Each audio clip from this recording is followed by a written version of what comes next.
Então, é um prazer muito grande, eu dizia aqui no programa, Marco Aurélio, que você esteja com a gente nesse momento, porque nós mostramos, né, acompanhamos o tempo inteiro a reportagem que você fez, conversando sobre o assunto, o tempo inteiro só se falava disso aqui, e a Agros acabou entrando na sua vida de uma maneira interessante, né? Você acabou fazendo uma reportagem do cara que é o dono da empresa e que é um apaixonado por futebol, que é mais ou menos o campo que a gente viveu a vida inteira, você ainda vive, e eu como torcedor hoje. Então, eu falei a semana passada aqui, contando para você, né, que é um contador de histórias, como eu fui, sobre o que o Luiz tinha feito, né? Você se interessou enquanto repórter, né?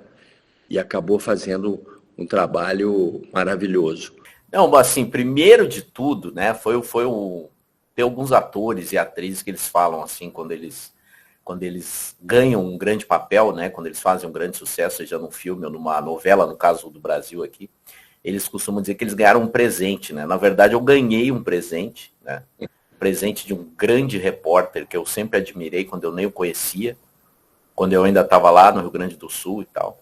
E aí acabei tendo a chance de virar colega, né? Colega de função, na verdade, porque a gente nunca trabalhou no mesmo lugar, mas colega de profissão e depois amigo, né?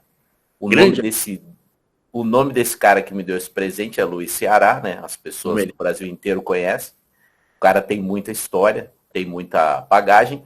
E, na verdade, tudo começou com uma ligação, né?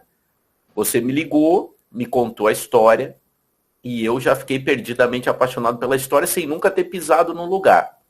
E aí a gente conseguiu uma coisa, você que trabalhou a vida inteira em televisão e ainda trabalha com audiovisual, que é muito difícil no jornalismo. A gente teve tempo para fazer, para executar essa pauta.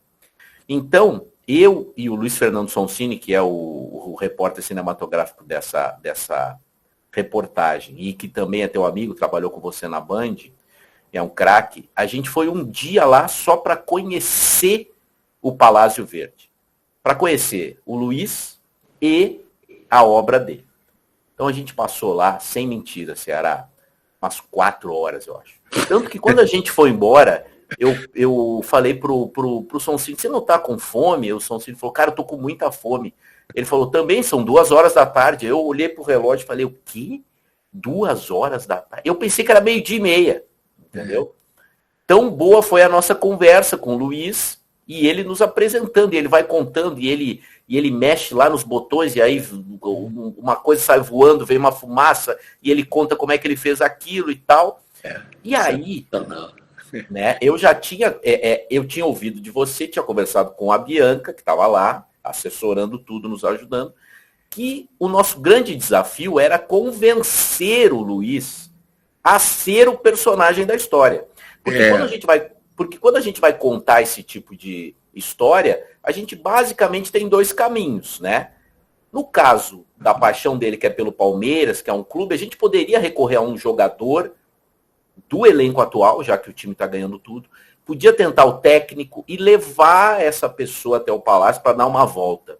Só que a história do museu memorial, daquela sala fantástica, daquela casa fantástica, a história é a história do Luiz, então não tem outro personagem.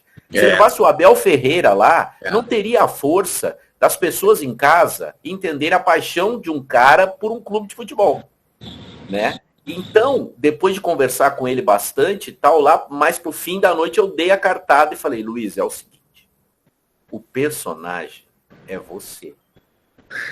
Aí ele fez uma pausa, né? Falou, se acha, Marco? Eu falei, eu tenho certeza. O personagem é você.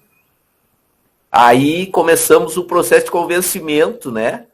E conseguimos. Então, dia 1, visita, conhecer o lugar e o personagem. Dia 2, o Sonsini foi sozinho, ele fez só detalhes, Ceará. Detalhes que ele tinha visto naquele dia e que ele achava que iriam ficar muito legais na composição toda. Esse é o 2º dia. 3º dia, nós gravamos a entrevista com o Luiz. Né? Uma entrevista longa e tal. E o 4º dia foi quando ele reuniu os craques eternos lá, né? Ademir da Guia, o César, o Dudu, o Edu Bala e o Tonhão também estava lá. Então ele reuniu esses personagens, que foi no último dia, casualmente, no dia 12 de julho, o dia do meu aniversário. Então, eu tenho uma foto no dia do meu aniversário com o César Maluco, com o Ademir, né? Que é coisa que, né?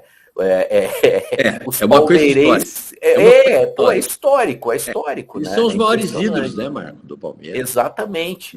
E aí, tendo esses 4 dias, tudo fica mais tranquilo. Aí eu fui decupar, né? Que é aquele serviço de formiguinha que você tanto fez na sua vida, que é olhar todas as imagens que você tem e casar o seu texto com as imagens. Porque televisão é isso.